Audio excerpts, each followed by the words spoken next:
Talvez você tenha feito constantemente estas perguntas. Onde posso encontrar refúgio num mundo cheio de conflitos? Ou, como e onde posso encontrar força para vencer nesse mundo que oferece tantas derrotas? Acompanhe agora com o pastor Edson Bruno mais um programa Encontro com a Palavra.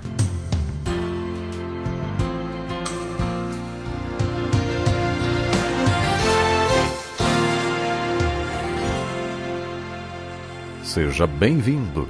Aqueles que participaram do último programa Encontro com a Palavra sabem que estamos estudando o Sermão do Monte, enfocando a segunda parte do capítulo 6 de Mateus, no qual Jesus ensina sobre valores.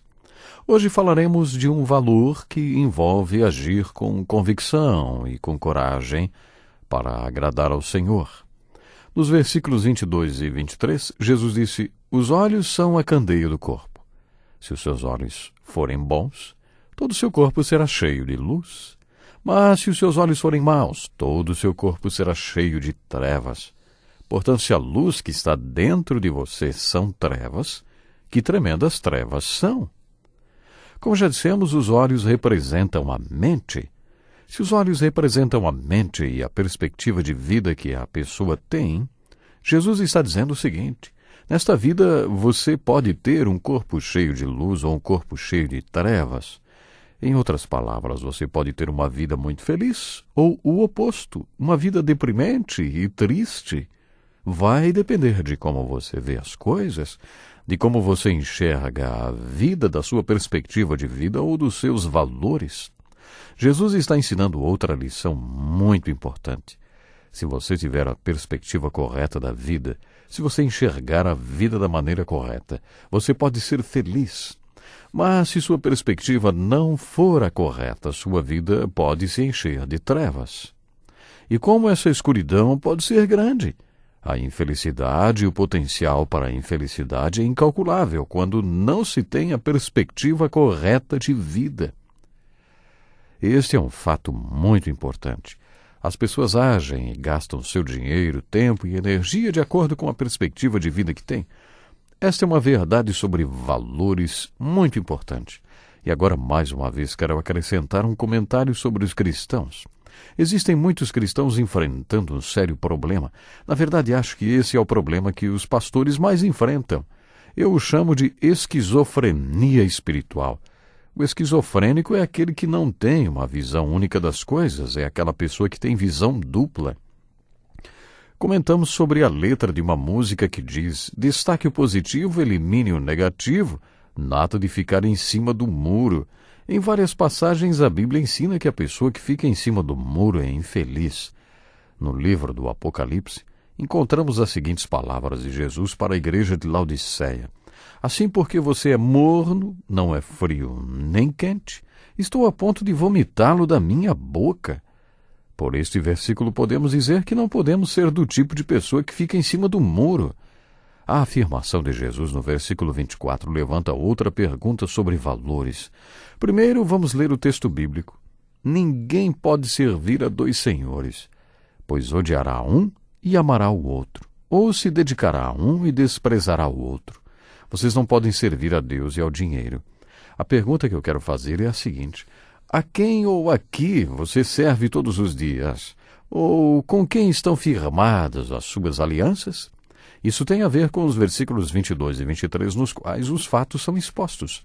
Se você não tiver a mente dividida, será feliz seguindo a Jesus. Mas se você é do tipo que quer o melhor dos dois mundos, se você crê, mas duvida, se você é um espiritual esquizofrênico, então você está tentando algo impossível.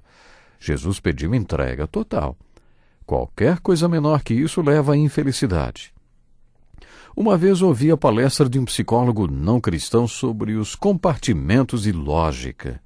Segundo ele, todos nós guardamos conflitos dentro de nós. Um lado de nós crê e o outro não, mas não admitimos que tentamos conviver com as duas opiniões. Por exemplo, ele disse: os religiosos dizem: "O Senhor é meu pastor e não temerei." Mas ao mesmo tempo sofrem com úlceras e enxaquecas e com ansiedade. Então ele desafiou sua audiência ao dizer o que esse tipo de pessoa faz. Ele mesmo explicou: É como se essas pessoas construíssem um muro em suas mentes, criando 2 compartimentos de lógica. Em um desses compartimentos, colocam tudo que tem a ver com essa história de "o Senhor é meu pastor", ele explicou. Ao mesmo tempo que alimentam esse pensamento, não se permitem refletir sobre as úlceras, enxaquecas e ansiedade que demonstram que eles estão com medo. Enquanto essas pessoas se preocupam, não se permitem pensar que deveriam estar confiando nesse bom pastor. Essas pessoas mantêm esse pensamento fechado no seu respectivo compartimento de lógica. O que acontece, ele explicou, é que todos esses pensamentos conflitantes entram para o banco de memórias, pois todos possuem uma memória perfeita, capaz de nos fazer lembrar de todos os pensamentos. Essas pessoas, portanto, convivem com pensamentos conflitantes no seu subconsciente ou no seu banco de memórias. Esse subconsciente é como um copo que tem um limite de capacidade e que acaba se enchendo de pensamentos conflitantes. Quando isso acontece, o subconsciente manda um aviso para a consciência. É melhor você se livrar de tudo isso porque estou ficando louco. Tudo isso, ele explicou, pode levar à estafa ou ao esgotamento mental. O que acontece é que um lado do subconsciente às vezes tem o controle e às vezes passa o controle para o outro lado. Podemos observar isso em hospitais psiquiátricos e verificar que em alguns momentos o paciente parece contente, feliz, equilibrado, mas de repente é como se alguém desligasse uma chave e o outro lado do subconsciente assumisse o controle. E aí a pessoa se torna terrivelmente ansiosa e perturbada. Aquele psicólogo não cristão descreveu este quadro como esquizofrenia e falou sobre suas causas. Jesus ensinou o mesmo princípio 2000 anos atrás. A mesma coisa. Lá no alto daquela montanha, Jesus alertou os seus discípulos que viriam a ser seus apóstolos, que queriam ser a solução e a resposta. Ele disse, se vocês vão me seguir, é melhor não terem a mente dividida, nem dúvidas. É melhor não serem esquizofrênicos espirituais. Vocês não podem servir a 2 senhores. Não podem servir a Deus e ao dinheiro. Não dá para servir a Deus e a si mesmo, nem a Deus e à esposa ou ao marido. Não dá para servir a Deus com total comprometimento e, ao mesmo tempo, manter outro comprometimento. Ninguém consegue servir a 2 senhores. Ou serve a um ou serve ao outro. Por isso a pergunta incisiva que se faz quando o assunto é valores, a quem ou a que você serve no dia a dia? Você viu como Jesus foi direto nesse ensino sobre valores? Existem outras perguntas implícitas. Com que o seu pensamento se ocupa durante todo o dia? Com que você se ocupa o dia inteiro? Como são suas atitudes? As respostas a essas perguntas servem como indicadores de quais são os seus valores. E a seguir temos esta passagem na qual Jesus levanta outra questão. Com o que você se preocupa? Vamos agora falar um pouco sobre sua ansiedade. Portanto, eu lhes digo, não se preocupem com sua própria vida, quanto ao que comer ou beber, nem com seu próprio corpo, quanto ao que vestir. Não é a vida mais importante que a comida e o corpo mais importante que a roupa? Observem as aves do céu. Não semeiam, nem colhem, nem armazenam em celeiros, contudo o Pai Celestial as alimenta. Não têm vocês muito mais valor do que elas? Quem de vocês, por mais que se preocupe, pode acrescentar uma hora que seja a sua vida? Por que vocês se preocupam com roupas? Vejam como crescem os lírios do campo. Eles não trabalham, nem tecem. Contudo, eu lhes digo que nem Salomão, em todo o seu esplendor, vestiu-se como um deles. Se Deus veste assim a erva do campo, que hoje existe e amanhã é lançada ao fogo, não vestirá muito mais a vocês, homens de pequena fé. Portanto, não se preocupem dizendo, o que vamos comer? Ou o que vamos beber? Ou o que vamos vestir? Pois os pagãos é que correm atrás dessas coisas. Mas o Pai Celestial sabe que vocês precisam delas. Busquem, pois, em primeiro lugar o reino de Deus e a sua justiça, e todas essas coisas lhes serão acrescentadas. Portanto, não se preocupem com o amanhã, pois o amanhã trará suas próprias preocupações. Basta a cada dia o seu próprio mal.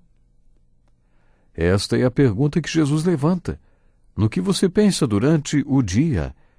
Quanto da sua energia mental é gasta com preocupações, hein? Vamos falar um pouco sobre sua ansiedade. É isso que Jesus sugere nesse texto, porque se falarmos sobre o que nos preocupa durante o dia, vamos descobrir quais são nossos valores. Você não concorda? Depois de falar sobre o que nos preocupa, Jesus traz um ensino muito importante sobre prioridades e ele fala também sobre ambição. O que você mais deseja? Se você vai ser meu discípulo, você deve pensar e desejar, em primeiro lugar, o reino de Deus e a sua justiça, e todo o resto lhe será acrescentado. Busquem, pois, em primeiro lugar o reino de Deus e a sua justiça, e todas essas coisas lhe serão acrescentadas. Isso significa que Deus vai governar sua vida, como aprendemos na oração do discípulo. Venha o teu reino. Deus governando sua vida e você fazendo dia a dia o que Deus mostra que é certo. Isso é buscar o reino de Deus em primeiro lugar.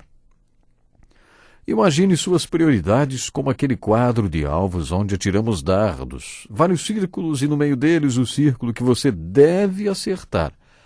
O que está no centro das suas prioridades? O que está no segundo círculo? E no terceiro? Jesus está dizendo que o centro das suas prioridades deve ser o reino de Deus e a sua justiça. E depois vem a prioridade número 2, 3, 4, 5, até 10. Mas o centro é o reino de Deus e a sua justiça. Este é o ensino de Jesus sobre valores espirituais. Ele ensinou sobre as disciplinas espirituais que seus discípulos devem manter. E na segunda metade do capítulo 6, Jesus ensinou sobre quais devem ser os valores do seu discípulo. No próximo programa, Encontro com a Palavra, nós vamos estudar um pouco mais do Sermão do Monte. E como estamos aprendendo juntos, hein? Como é precioso juntos estudarmos a Palavra de Deus. Nesse caso, estudarmos o Sermão do Monte. Mais uma vez vou fazer a pergunta, terminando o programa de hoje. Quais são as suas prioridades, hein? Sua prioridade número 1 é realmente o reino de Deus?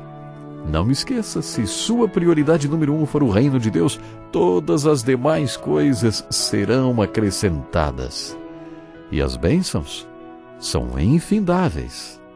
Pense nisso, meu ouvinte, Deus lhe abençoe e até o próximo programa.